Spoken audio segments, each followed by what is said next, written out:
almost looks like everyone is passing the buck at this moment. Lawmakers say, well, we're not just the problems. What about the ministers in the executive? When you ask the federal government, they say, no, we're not the only ones at fault here. How about state governors? State governors say, well, what about local governments? And everybody seems to be passing the buck.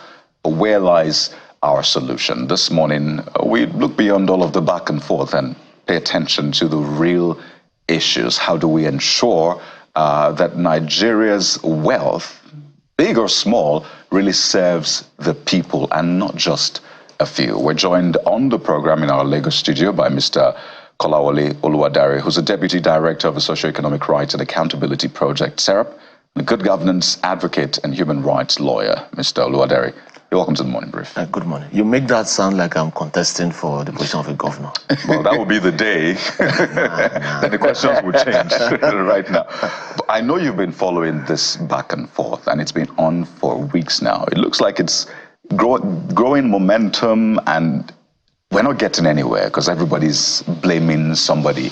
We gave states 570 billion. Ask them. States say it's not enough. If you convert it to dollars, it's even less than what we've been getting. So everybody's turning their heads and wondering, who then do we pay attention to and ask questions? For you, how do you sift through all of the noise and pay attention to the real issues first? Thank you very much, Coyote. I like the way you put it. Sift through all the noise and pay attention on what is the real focus in this instance. But point of correction, this didn't start now. I mean the back and forth. The blame game didn't start now. You recall in December 2022, Buhari had made the same allegations against the state governors. I remember, I think it was the passing out for the course 44 at the Nigerian Institute of Politics and Strategic Studies. He made the same allegations about governors preferring or tampering with local government funds. And so it's been consistent. But it's just grown momentum. Yes, it is up to a loud because of recent now. events. Yeah. The truth, which is what Nigerians should focus on, is holding everybody in public office accountable, whether they are elected or appointed. And that starts from the president to the councillors at local government level. That is just the focus. And we should be able to do that, devoid of sentiments that either tribe on politics or tribe on religion. So the data available showing disbursement of funds is there in the public domain for people to use as a tool to hold those in public offices accountable, including the president. The president cannot run from his task by blaming the state governors. The state governors cannot abdicate their responsibilities to be accountable to the people by either blaming the president or the dollar. They knew the situation of Nigeria before they either canvassed to be voted for or to be appointed. And that is why Nigerians must be consistent. I do not think there should be a choice of focus, either on the federal, the state, or the local. It should be consistently spread across board. Now, those conversations might have nuances or context to them depending on recent events.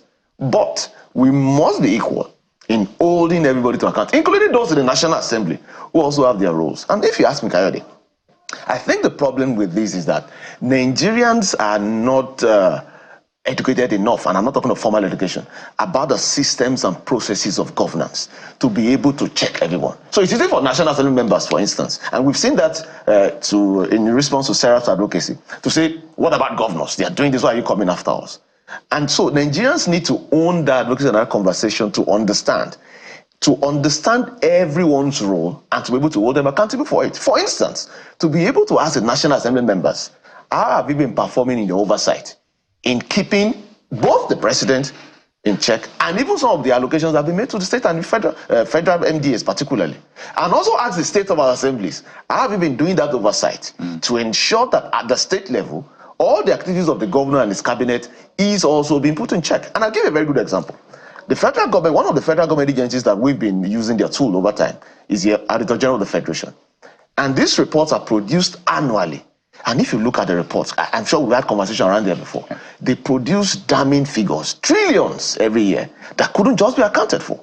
Of course, we'll be using that tool to advocate about transparency at the federal government level. But the same constitution also provides for the position of the Auditor General in each of the 36 states. So the question is this report being replicated in the states? If it is being replicated, I have not seen a copy. I'm not saying it doesn't exist, but I have not seen one to be able to even use it. And also, one of the outcomes of the Auditor General's report is that the National Assembly should take it and use it. They can also call for investigations and make resolutions as part of the oversight function. We've not even seen that done at the state level. We've not seen the report. How much more for the House of Assembly to use them as a tool to ask questions from the various MDAs that is also replicated at the state level. And I think when we're having conversations like this, we should understand that even the state governors who have been involved in these malfeasance also is taking a cue from the federal government. So the federal government cannot divorce itself from what is happening at the state level. If the federal government can disobey order of court, what do you expect state governors to do? It's just a cycle of the absurd. It's a cycle, really. If the federal government cannot be accountable to the people in terms of figures, and I'm saying this from the experience that SERAP has, annually we issue nothing less than 100 freedom of information requests across all the tiers and arms of government. And the return rate, positive return rate, is less than 1%. And I mean, that means giving us information that we require the citizens of Nigeria. If you issue out 100 and your return rate is 1%. Positive return rate. So that's positive just responses. That's just one. Yes. And that is out of 100. Yes, that gives us the information we've asked for. That is at the federal level across, from the presidency, across all the MDAs. So what do you expect from state governors? So when we also send to state governors, we also get this peculiar response. They also say that in court. So now that it looks like legislation is failing because of the managers of our laws, what should we resort to as a people? Advocacy. And it's very important that we understand this. It works. I think the Nigerian experience of the Nigerian people have got to the point, and you get this cynical response a lot, where people think, like, it wouldn't work. Nobody saw we talking yesterday, they know here. It works. If it doesn't work... No, because you're saying that out of 100 FOIs, you get 1%. Positive response. Positive response. How is that working? It's part of the advocacy. It's building the pressure. It's building a critical mass where people continue to speak. If it doesn't work, why is government so interested in enacting anti-social media laws? Why is government so interested in passing anti-NGO laws? Why is government so invested in clamping on freedom of expression, including some of the punitive measures against media organizations? It does work. I think what Nigerians do is to understand these processes enough and continue to build on it. Again, devoid of the sentiments of politics, tribe, and religion. And I'm sure that critical mass is being built. And then we'll be able to hold those in public offices accountable. So now we're looking at, let's even go down to, let's leave federal and state, and now we're looking at local government. Some people, we even saw, I think it was, I don't want to quote the wrong states now, but there was a report we saw that some local governments in a particular state have told themselves they don't want to be members of Algon.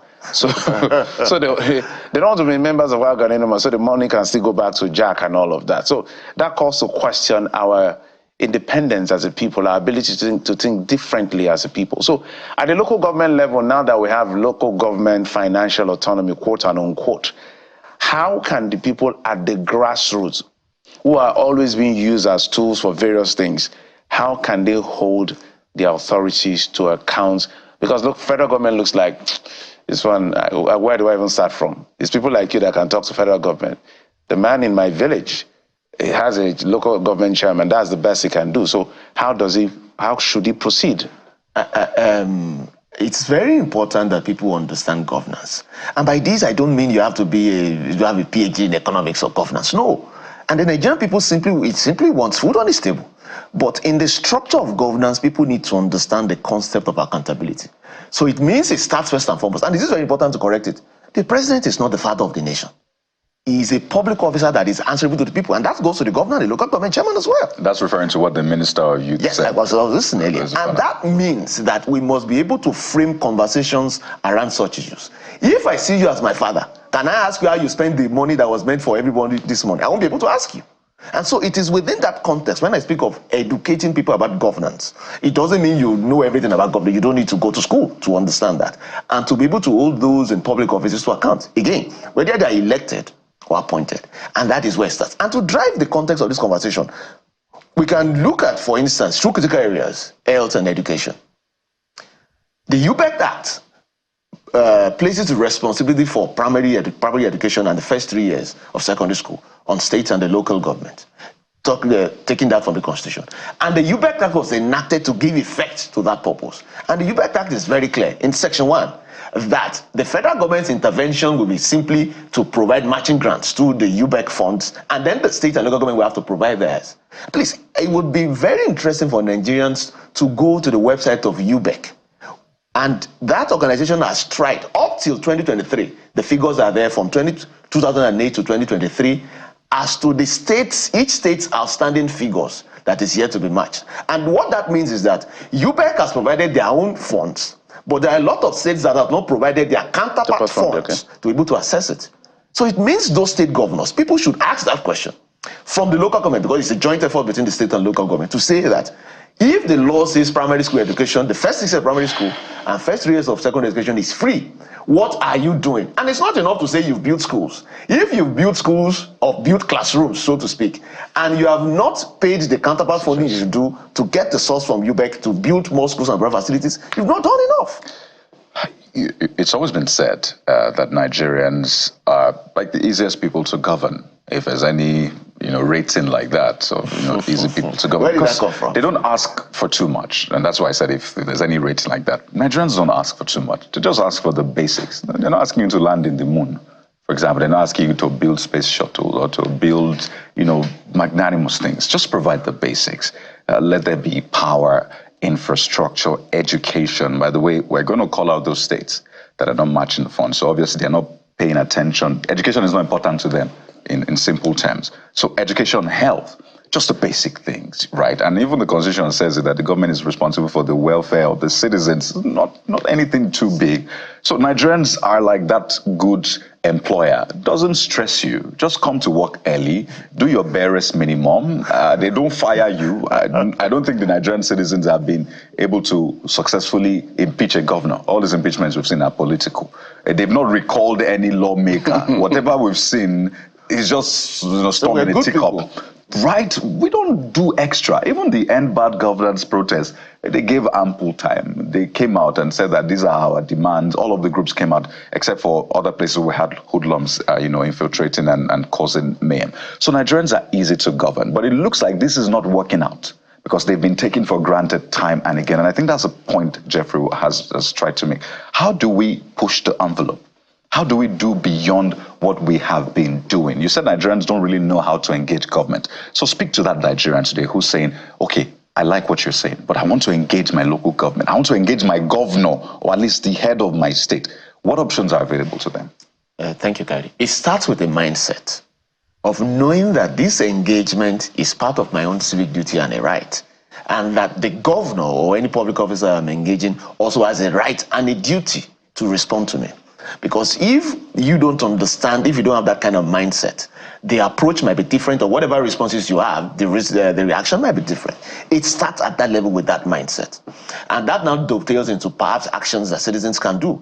And issue an FYI request. The law is there. And again, you don't need the law is so simple to understand. It simply states that every Nigerian can ask questions about any public information. And it doesn't even have to be written. We are just writing it to provide documentary proof. It doesn't have to be written.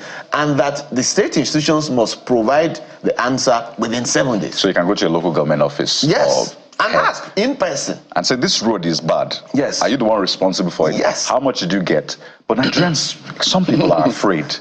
That they will come for me. They'll say my own is too much. And I think it's a culture we need to abandon. So what should you have in mind? Is there protection available for Nigerians that when they ask this question, they are not targeted or they are not ostracized? That's usually the fear. There is no way we can give those guarantees. I can give those guarantees that they wouldn't be targeted. And with the context and the precedent we've seen in Nigerian states, that is likely to happen. But that should not dictate the people. Because if that stops us, then we might as well not do anything. And I think that's perhaps what some people who are in government who do not mean well would want. And that is why we must For you to be afraid. For you to ask for your rights. So I just told you the figures of our freedom of information request. That's enough to put anyone off even doing, but we'll continue. We're probably going to issue another one this week.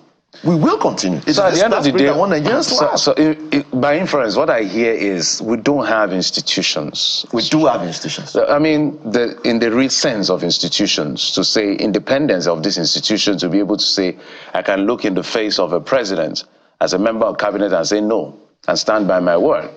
As an institution, I can look in the face of a governor and say, no, this is what the law says. I will stand by what the law says. So how do we strengthen institution in the real sense? Because look at what happened in the the Donald Trump election that he lost to Joe Biden. And he was looking at Mike Pence to go his way. Mike Pence stood by the American people however I want to interpret that, that may likely not happen in Nigeria if that was our culture. But we can't do that overnight, really. You're asking the question of it's more of a social. I'm asking where do we begin from? Because that's we actually need to continue. I don't think it's a matter of beginning. We need to continue and escalate. The Nigerian people, they are trying, really. So it's not, we don't need new methods, so to speak. What we need is to persist and scale up. The Nigerian people are trying. You see, look, I've seen you read that tweet today. That is out of millions of tweets on good governance this morning. And I hope you know, if they have their way, they'll ban those again. Of course, because former President Muhammadu Buhari banned Twitter and gave us reasons that we later saw and said, oh God, what was this reason at the end of the day? So those are the things we're talking about. It looks like the only voice they have is social media. And even that, if some governments have their way, they'll go after the people on social media. So the question, we'll repeat that question because you're the one holding government's accounts, at least at the level that you do. How more effectively can we do this so that they realize that sovereignty belongs to the people? Because some people in leadership are autocratic by nature. They don't even understand democracy. We don't want to call names, but we know those who have those. If they have their way, they will be dictators within a democracy. How do we go from here? What do we do from here? Jeffrey, the answer is the same. SERAP is not doing anything magical.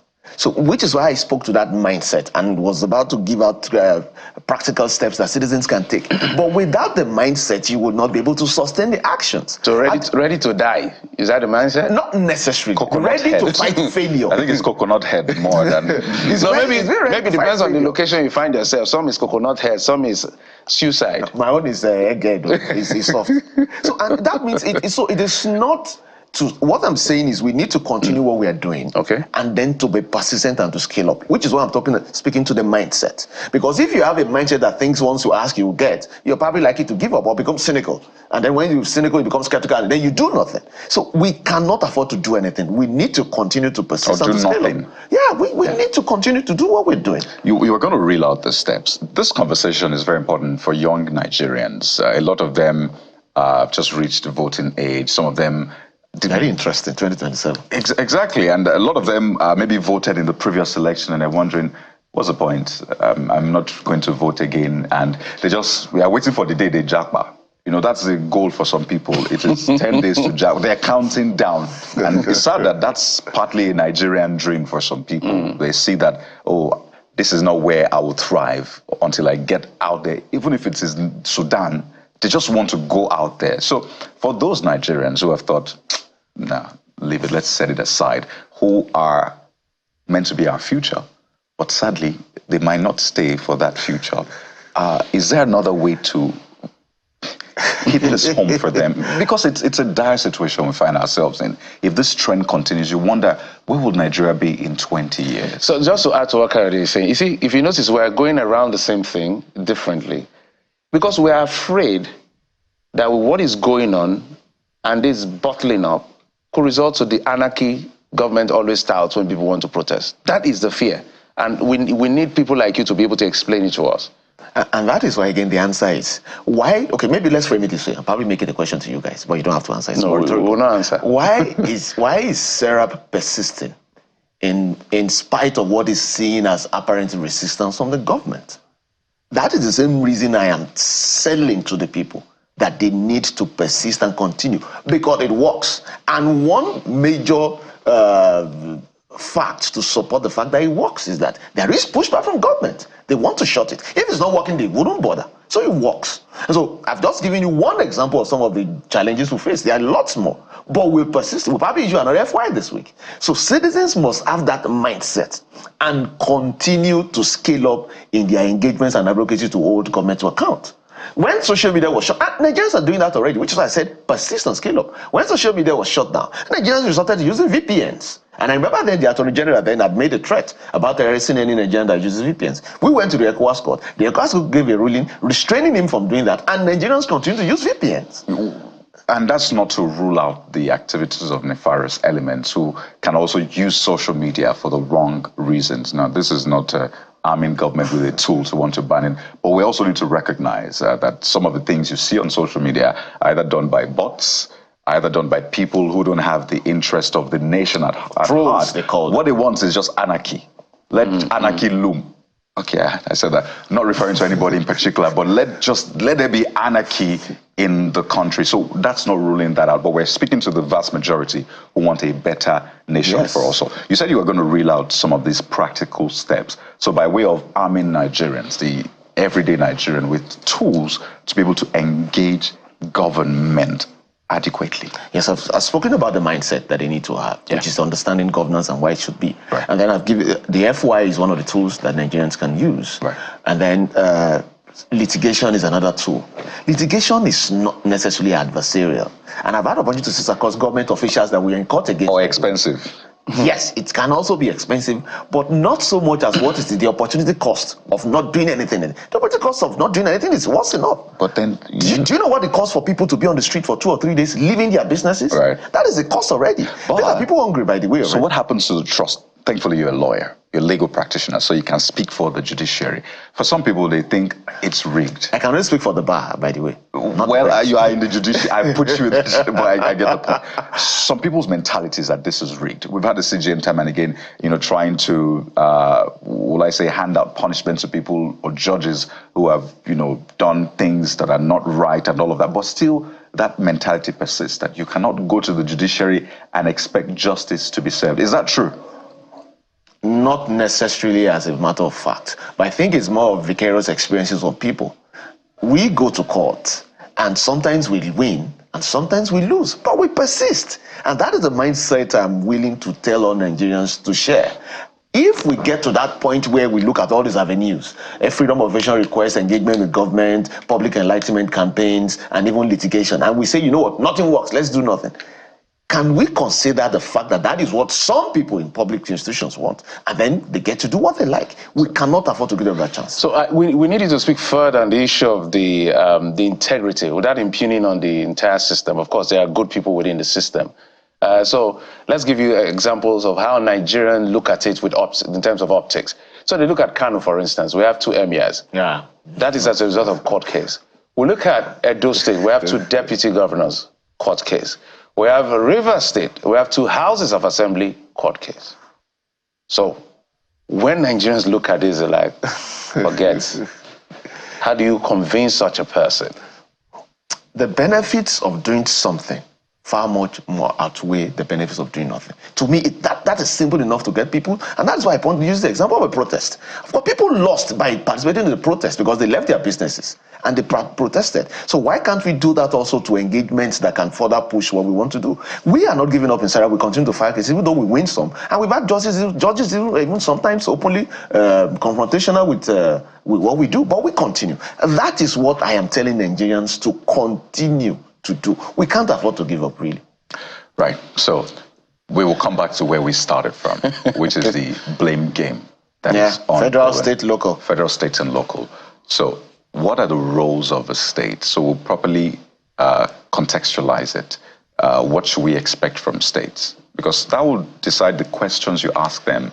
Because again, they can say, no, this is not under my purview. This is not the concurrent. This is the, on the other list. So what are the roles for state government? Because this 570 billion, we did the math yesterday, about 15.8 billion across states, each state. So and the FCT. And the FCT. So money has hit the bank. So what are those questions that we can ask states very importantly? Okay, let's start from the economics. Then we'll go to the legal, and then we'll come to the practicalities of sectors. I love it. So let's start with the legal.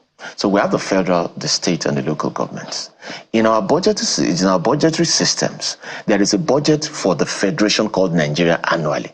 There are budgets in each of the 36 states also annually, and the same also transpires in the local governments. So when the budget from the federal government is passed, the states also pass their own budgets, which is an estimate of income and proposed expenditure. So it means that whatever as part of the expenditure of the federal government is what they share to the state government, which is what is called FAC allocations. And don't forget, the state governments have their own budgets, which they want to use part of those funds, match it with IGR to fund, and then particularly also loans to fund. And that means that From the legal perspective of what is on the concurrent list and the exclusive list, there are things that the state governors should do. We can now link that to sectors. I've spoken about education, which is UBEC. So it means, for instance, if it's situated within education, UBEC, which is the federal government agency, provides a part of the fund, and the state provides matching funds. So it's joint responsibility. It's joint responsibility. What it means is that states will provide their own figures. And please, can someone just go to the UBEC website where we'll see these figures? And then those funds are able to be used for primary education, which by law should be free, and the first 3 years of education. That includes building classrooms, payment of salaries of teachers, and also other things that would make education accessible. So that is clearly between the state and local government. In this instance, it is for the federal government to provide the first part of the grant through UBEC. Now, we can also look at health. There is the National Health Act, which provides a minimum of 2.5% from the Consolidated Revenue Fund to that particular fund. And it's very interesting to note. We can look at what the provisions of that fund is meant to look at. So we have looked at two sectors now, education and health. And it's very interesting when you find out that what that fund is supposed to be used for is for tertiary health facilities, secondary and primary. And tertiary will simply be the teaching hospitals at the federal level, and then the secondary will be the hospitals at the state level, and the primary will be at the local government level. So that means that the job of the state government is clearly cut out in that instance. They are also supposed to draw from those funds, and there are percentages of those funds in Section 11 of the National Health Act that is supposed to be used for the recurrent percentage of salaries of those doctors and nurses at the local government and at the state level, and also building hospitals. The state governors are not doing well in that instance. But there are aspects on the exclusive list that belong exclusively to the federal government. But that doesn't mean that the state governors will not be accountable for the funds that they've been given. So let's expand the conversation even further. SERAP is known for most of these court cases every other day. Like, is SERAP not suing somebody today? SERAP has to sue somebody tomorrow. Just wanting accountability at the end of the day. I want you to look at the Bola Ahmed Tinubu's administration in the last over a year. Don't ask me to do a scorecard, please. No, I'm talking about your assessment of his fight against corruption. Although he wasn't as big on corruption, or he's not as big on corruption, anti-corruption rather, like former President Muhammadu Buhari was, and now we're seeing that what was all of that about at the end of the day. But what's SERAP's assessment of this government's drive towards curbing corruption? Because that is the cancer within the system at the end of the day. This administration is yet to get a pass mark, not at all, in fighting corruption. And let's speak to it. Fighting corruption involves a lot of things. But let's look at two major elements of fighting corruption: transparency and accountability. It means that the federal government, under the president, must demonstrate that his administration is transparent. It means that information must be available to the Nigerian people. It also means that the government is accountable to the people through the various structures that exist, including anti-corruption agencies, including the Auditor General of the Federation, including the National Assembly, and including the people who engage with the system to hold the federal government, the president being at the top, accountable. And I'll give you an example. We've gotten 3 judgments this year alone that this administration is yet to enforce, to obey rather. And those judgments simply speak to transparency and accountability. How can you say you are fighting corruption when we as an organization have to go to court to compel you to provide information, and then after spending 2 years in court we get judgments and you don't obey the judgment? How can I say that you're fighting corruption? That would not be true. And that shows you, and I'm just giving examples. And of course, there are many more examples that are abound. Is SERAP oversuing? No, because really, so let me give you an example. This UBEC that I spoke about, the matching funds from UBEC, we wrote to all the 36 governors and asked them, based on the details of the facts we got from UBEC, tell us details of how much you have assessed and when you want to do so. Do you believe they did not respond to that freedom of information request? None of them. And we ended up in court. And they hired lawyers. Some got private lawyers, some got lawyers from the Ministry of Justice, still wasting taxpayers' funds to come and defend such a case. They have to spend the money. You the information you needed. And done the right thing. Without they came money. to defend the Yes, reason the why matter they is will still not in give court. you the information. Yes. So let's say it again. Let's be clear. Slow down. Let's slow down. So we said you that. wrote, slow down. You wrote to them, Yes. say, I need this information. and they refused to give information. Yes. You now took them to court. Yes.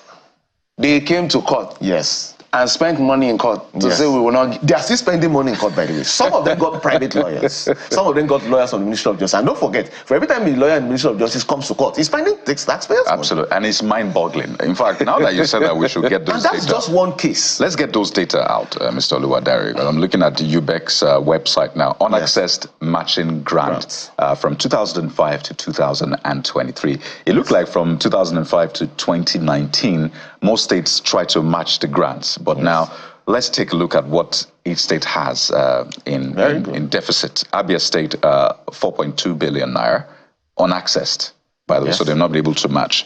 Adamawa State, now this is as of March the 20th, the latest that UBEC released. Adamawa, 2.6 billion naira.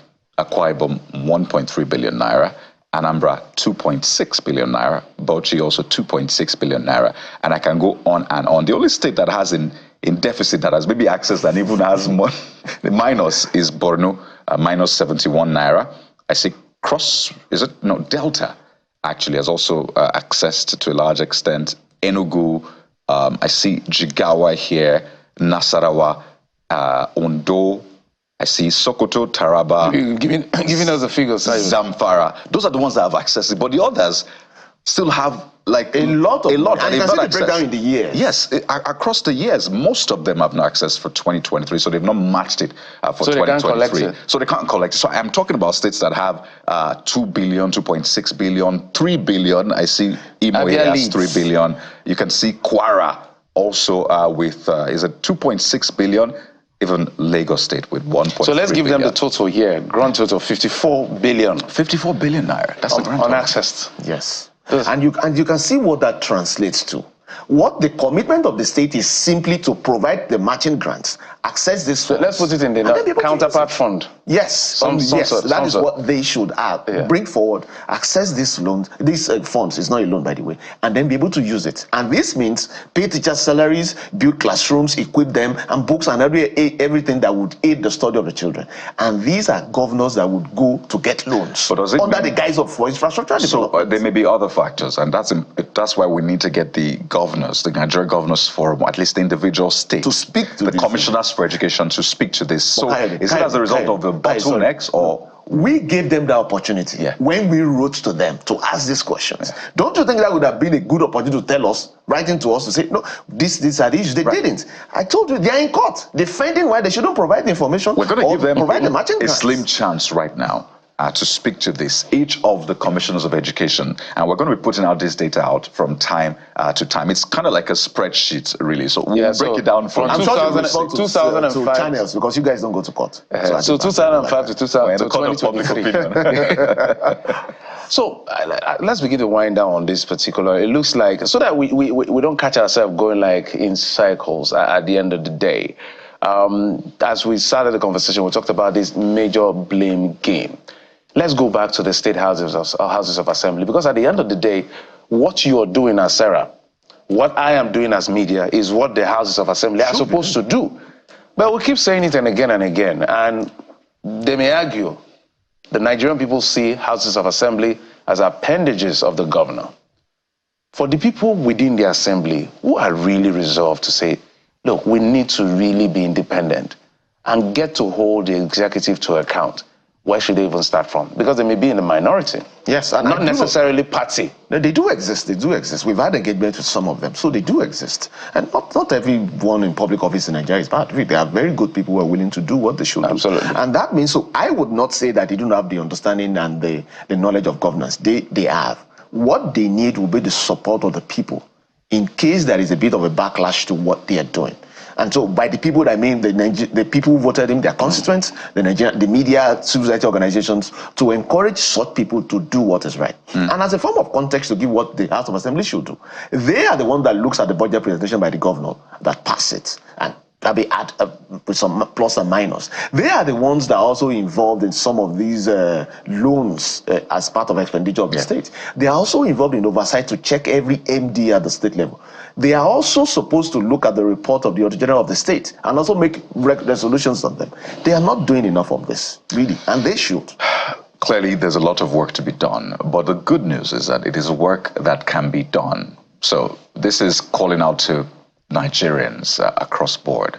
It's important to engage at whatever level and to do it, not succumb to whatever tactics to make you not Cynicism, to do it.